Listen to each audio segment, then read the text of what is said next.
Een van die plakken dat de bootjemensen begeleid worden is bij de Zwette Brege, op het Van Haringsma-kanaal. U mag even een bakboordswal afwachten. Dan houden we de vaargeul hier mooi vrij. Nou, ongeveer een half uur. Maar ik haal u op. Neffens steward Robert Rinsema is het een goede zaak dat ze in deze drokke tijd op het wetter de bootjemensen een handje helpen. De zeilschouw Hobbel is de laatste die er bij mij doorheen komt.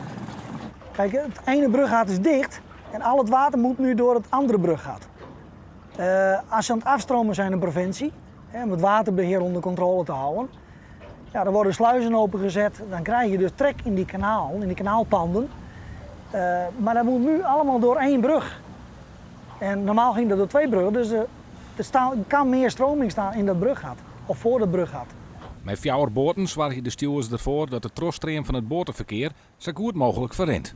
We denken zelfs dat daarmee ongelukken voorkomen worden. Want als de geladen beroepsvaart onderdoor komt en iemand bedenkt toch dat hij er nog even onderdoor kan, omdat hij niks ziet, ja, dan krijg je ongelukken. Dus ik kan even mee laten gaan, want ze hebben zo hun best gedaan. Mensen vinden het ontzettend aardig en goede gastheerschap.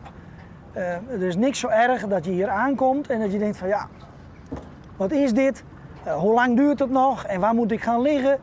En wat zie je dan? Dan gaan mensen dus voor de bruggat liggen, afwachten, loeren, kijken, kan ik er al door? Of dus zie ik iets bij de brugwachter? Nou, dat moet je niet hebben, want dan is het kanaal gestremd op dat punt. De wetterstewards willen in september inzetten.